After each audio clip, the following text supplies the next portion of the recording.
Hello everyone, back again. What I'm going to do now is do a video on an electric boiler. The one we went through before was called an oil-fired boiler. So basically what you need is an oil tank, a burner off the front of it, and a flue for it to be able to heat your home. This one here is a slant-fin electrical boiler, and it runs off of electricity, okay? So there's no start and stops. There is start and stops, but you don't hear it. There's no burner kicking in. You don't gotta get an oil tank filled every month or so, and there's no flue off it. Basically, this little boiler here, you could install that in a closet, okay? It doesn't take up a whole lot of room. But what happens is it runs on electricity. You can also see on this boiler, there is no coil. The oil fire boiler had a coil in it, which was a way for you to use the boiler to get hot water for your domestic side of your plumbing system. This one here doesn't have it, but what it does have is this unit right here, which is called an indirect hot water heater. And we're basically going to go over this today to see how it runs as well. So we're back over to the electric boiler. It basically works in the same principle as the oil fire one. It has to heat water in your home so you can stay warm, okay? This boiler uses the same type of elements as this here electric hot water heater, okay? So that's what we use now for your hot and cold. There's an element in there that heats up, that heats the water, and then pipes it through whatever hot fixtures you have in your home. This unit here does the same thing. It has elements in it, the elements heat up, and it heats the water that heats either whatever loop or heating system you have in your house. So we go over to the top of the boiler, and it works as the same principle as the oil-fired one. The biggest pipe or tapping off the top of the boiler is your supply. So we come out of here, this is the biggest one, this is the supply. Again, we have a union, we have a ball valve, we come up, we turn, we have an air scoop again, same as the one we used for the oil-fired, right? We have the air vent. Come down here, we have an expansion tank. We have an isolation valve on it for the expansion tank because again, this expansion tank can break. Once it breaks, all I have to do is shut this valve off, unscrew the tank, put a new tank in, turn the valve back on. We follow it through here. Again, water feeder or pressure reducing valve.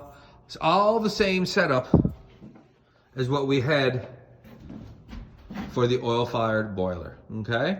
But you can tell this one here, the piping of it is totally different from what we did for the oil-fired one, okay? But you have to remember, it might be different, but everything is still in the order as it was on the diagram that I gave you, okay? We come through here, we come down through here, we're gonna turn, we look over, we have two pumps on this one. We have a pump right here, okay? We have another circ pump right here.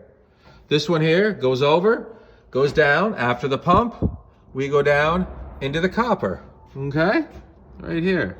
And the copper is going over. There's my zone valve, right? So that will be hooked up to my thermostat. I would follow those two lines. They're going along the wall, turning down. And what we have down here is a cast iron rad, okay? Right here. This here basically does the same thing as the baseboard rad I showed you on the wall, except for this here will hold the heat a whole lot longer because the unit is made out of cast iron. A lot of older homes that were built back, like the 20s, 30s, 40s, 50s, 60s, even in the 70s, would have these old cast iron rads somewhere in their house. They're a great rad. They give off a wacky heat. A lot of people use it now for decorative, right? They want to take them, repurpose them, sandblast them, paint them. What's really good on them, you can set like mitts and hats or socks or boots, anything on the top of them, even clothes if you wanted to. And the heat off the cast iron will help dry the clothes.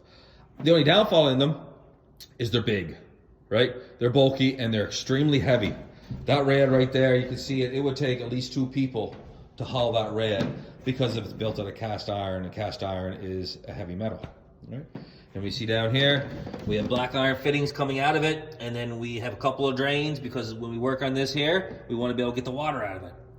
And then we adapt it to copper. right?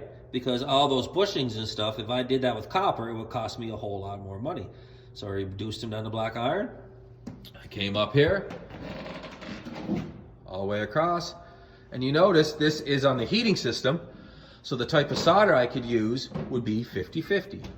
The reason I switch back and forth from lead-free to 50-50 all the time, folks, is because of the price of it, right?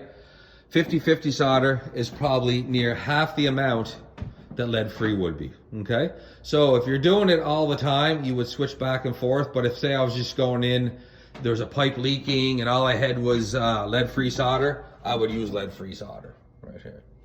So that's the pump that's going over.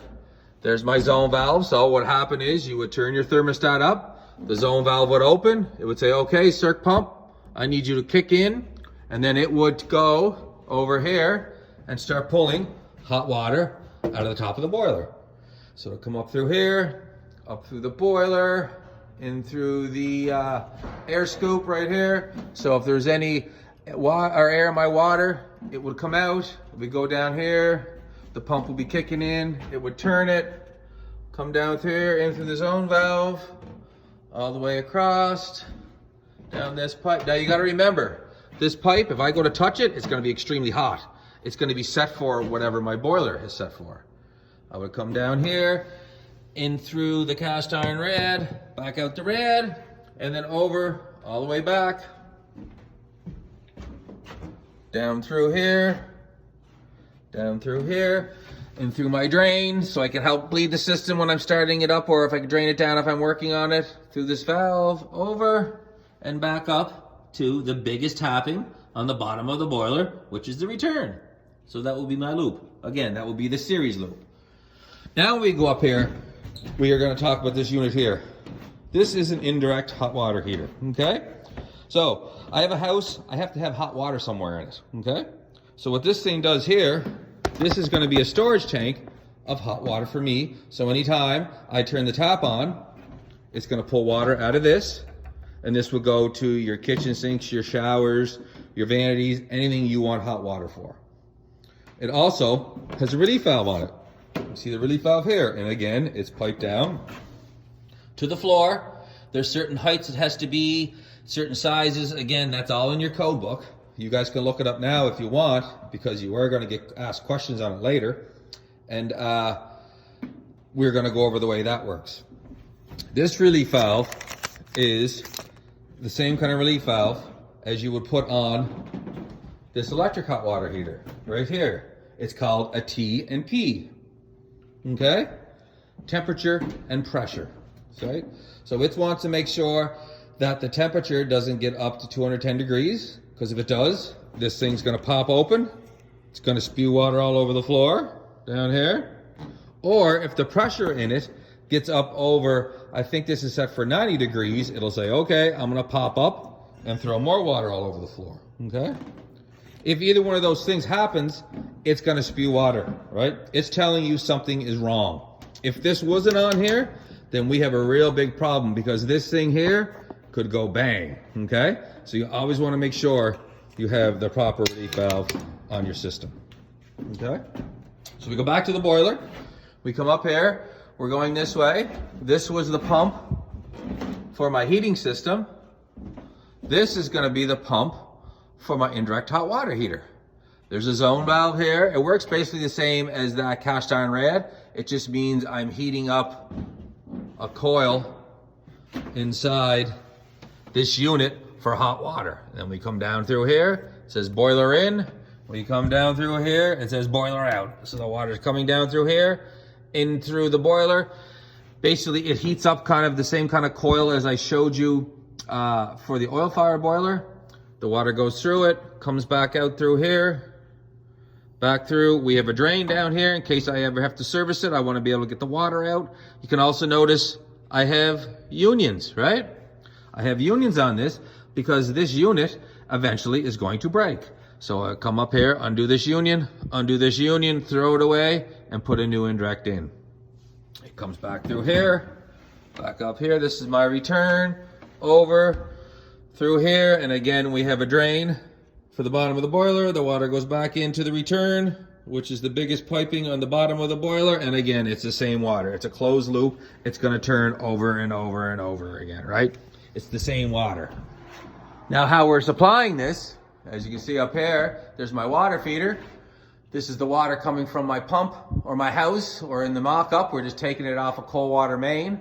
We're coming through here. We're supplying this here. This is the cold water that's going over. We're coming down in through here, and we're going into the bottom of the tank, which, if you could see that sticker down there, it says cold in. So when you buy one of these tanks, it's gonna have a whole bunch of stickers everywhere telling you what's supposed to go in there. Boiler in, boiler out. Cold water in, hot water out. There's another tag there. So you can't really screw it up. So we're gonna supply the cold water in through here. And again, I have a drain down here just because if I ever have to disconnect this, I wanna be able to drain the tank down, and it just makes life a whole lot easier. So anytime I pull hot water off of that valve, it's gonna put cold water in to the bottom again. As the water goes into the bottom of the tank, it's gonna start to pull up out of the tank. As it gets up to the top, it's gonna pass a great big coil in here that the water has to go through. That coil water is gonna be the same temperature as what my boiler's set at. So it could be 200 degrees. So as the cold water goes up past that coil, it's gonna get heated. As it goes up higher, it keeps on going up, up, up, over here, and then out my boiler drain to whatever I want to supply in my house with hot water. Okay? I know that's a lot to take in right now, but as we get down here and you guys get to hook it up and see it in person, I think it's going to go a whole lot easier. And again, all this piping, all this stuff here, there's going to be a paper given to you with where everything's supposed to go, but it doesn't have the measurements on it. So you're going to have to figure out how long a pipe I'm going to need, what kind of pipe I'm going to use. Am I going to use lead-free solder, 50-50 solder, and so on. One last thing we have on top of this electric boiler, we have a smaller pipe off the top of it, which is a relief valve. And it's set for the same thing as the oil-fired one was.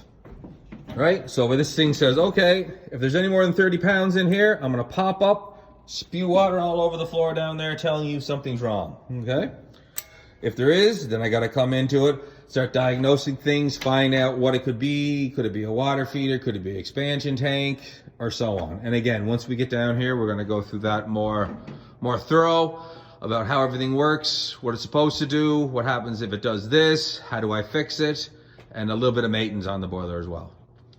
So hope you enjoyed it. Hope I did okay. And there's going to probably be a few more put on here with mixing valves for in-floor heat. So we'll see you soon. Bye-bye.